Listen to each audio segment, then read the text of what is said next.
So you've done the self-help and you've dipped into some personal development, but now you ask the question, now what? What can you do? Well, if you want to escape the apathy, step right this way. So twice a year, I teach a course called Autonomy. It's a 12-week personal development and training course. What people get out of it is multifaceted. There's curriculum, there's exercises, there's camaraderie, you make new friends. There's a whole lot of interesting things. We're going to hear a sample from the course right now, and let's take a look at the value these students are getting. Any other last questions for today's question and answer session? I got kind of a mindset question, Richard. For sure. How you doing, Matt? I'm doing well. Going back to what we started with in the breakout room, sort of the distinction between scarcity and and abundance. Yeah. Like, I feel like I've overcome a lot of, like, I recognized in the last, year or two, especially, like how much scarcity infected my thinking for so long. And, in the last 6 months, I would say that's been my biggest shift, is seeing opportunities everywhere. And I'm super grateful for that. And I'm taking tons of actions. Like I've really jumped into a lot of different things.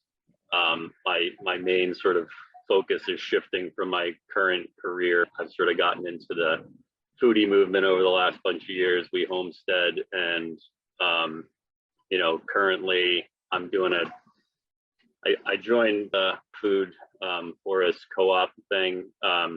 So I could jump right into that business more or less full time, like right now. Like I have the skills for it, especially with a lot of the communication skills and networking skills. I feel like I'm gaining through this process, especially in the last few months. But the long and short of it for me is that there's a scarcity mindset that I can't shake in certain respects, where it's like, I don't know if I should just jump into this or not. Like, I feel like I'm doing 2 full-time jobs. I feel like I have the accelerator and the brake going all the time right now. And it's very, you burn out your brakes like that. Yeah, you do. All right. So maybe just try something, because it's like, you don't know whether to jump in or not. Why don't we just try? Why don't we just try? Why don't you say, maybe an ad in the newspaper? Okay. Ad in the newspaper, run it for 1 day. It costs you a couple $100, maybe. I don't know what it costs in the newspaper. I'm just, imagining here. In that ad, it has a graphic, and on the graphic, it reads, turn your property into your supermarket, with a QR code that goes to your landing page where you can qualify them, and people who trickle down through that process. Here's somebody with the property, the money, the inspiration. They're kind of hands-on. I can show them and guide them. I could show them and do it for them. You got a couple different packages where they could choose from. And it's like call to action, schedule an estimate, where you would go over, meet with them, talk about what their aspirations are for the property, and say, okay, according to Jim Gale's methods, here's how we could get the most food sustainability off your property. And here's how long it would be before you start getting heads of lettuce or whatever the thing is. Set their expectations, get their agreement, and make it done. If you did it once, you could do it for the next 10 years. Right? I interview people. Like, I've got a lot of leads already. Like, that's not even my issue. My issue is the sense of responsibility I feel towards the people that I care for now, and jumping out of that, you know what I mean? Like, that's something that maybe you just arrange the jobs and get some crews, and you check in, and you can maybe balance it. Yeah. That's been one of the things that I've always been and I'm starting to realize, I think that that's one of the places I'm going, is that I never wanted to be a manager of people. I've always been like a sole proprietor, basically, because I didn't want to muddy the waters with the BS of, you don't want to lead and you don't want to be led. I get it. Well, I just don't want to deal with incompetence, is what it comes down to. Pretty much it. Yeah, I get you. And it's like that, taking on a bunch of headaches. Like, I feel like I have the knowledge base, and it's just that I don't have that. Well, I'm gaining patience. I have 3 kids, so that's a good thing. That's taught me some of that for the years. And I'm getting to that place where, you can only bend over and, dig so many holes at a time. So physically, it's one of those things that there's a limitation, but the I don't know. But anyways, there's that concept of not wanting to jump in, feeling like I actually have a little wiggle room.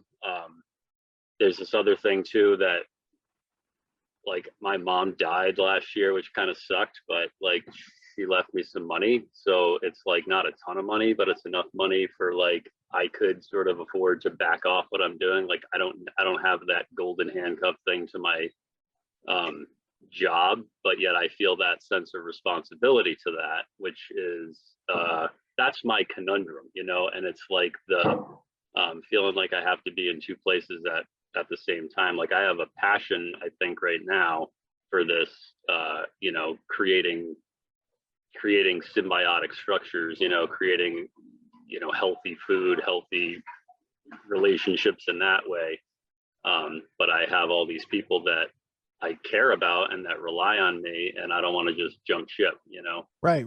But it sounds like you got a safety net. So the keeping it like your mom left some money and it's right here. You can try to use that money to make more money, investing, buying a rental property, doing the things like this that people do, right? The worst would be to diminish that money without getting something for future value, Yeah. right?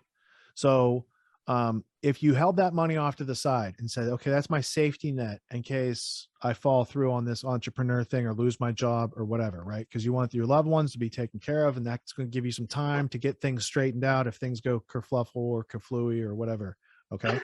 But your ability to knock out, you don't have to do it all yourself. You can find the person and just facilitate and be like a consultant, but you made $500 and now 6 months later you got pictures of that person's property and you help them do that, and now they're more self-reliant, and as food prices skyrocket and things aren't on the shelf, you know, they're fine. Now it's a question of how many people can you help like that, and it might be just organizing some other people who are trustworthy. I know they're hard to find, right? But the value exchange of having your own labor and not having to go out and get other people randomly to do some of the installation aspects of transforming the property could be like, that could be a thriving business. And now if you can somehow maybe get a loan for that and use the bank's money, right? And not have to touch the nest egg from that your mom left you, because that's probably like, take care of the family with that. Let's protect the family. That's a good thing for that. Or if you had a sure thing, then yeah, maybe roll it over into that and then put it back afterwards. But at the very least, don't let it dwindle away without getting something for it, right? And if you have to use it, I would use like borrowed money from the bank first on a project like that, or bootstrap yourself and book your first 3 clients and have them pay a third up front, and that allows you to get whatever equipment you might need or rent whatever equipment you might need and do it that way. And equipment rentals these days, it's pretty reasonable, all things considered. There's a lot of it's easier to get rental equipment than it is to find labor to run it. Yeah. You know, so be up for taking a calculated chance, small step to see if that is something like you tried 10 times, you got 7 no's, but 3 people said yes. Might be easier than doing what you're doing for the rest of your life to, you know, have a foot in that other world of greenery and helping people turn their properties into a supermarket, because they are interested in doing that right now. I said that last year, but they're more interested right now than ever in doing that. And Jim Gale is like one of the experts in the areas to help people do that. So you've got a good mentor, you've learned, and now you're making an offer to the public. I think that's all good. Having the freedom to be in control of my time and my workload has always been really important to me. So I took Autonomy and I got some high value skills that'll let me work anywhere at any time. I got the skills that'll let me overcome the problems and challenges that come up in my day-to-day life. And I overcame my fear and my self-doubt, so I'm not procrastinating anymore. You can take your scarcity mindset and switch it out for an abundance mindset at getautonomy.info. Check it out today.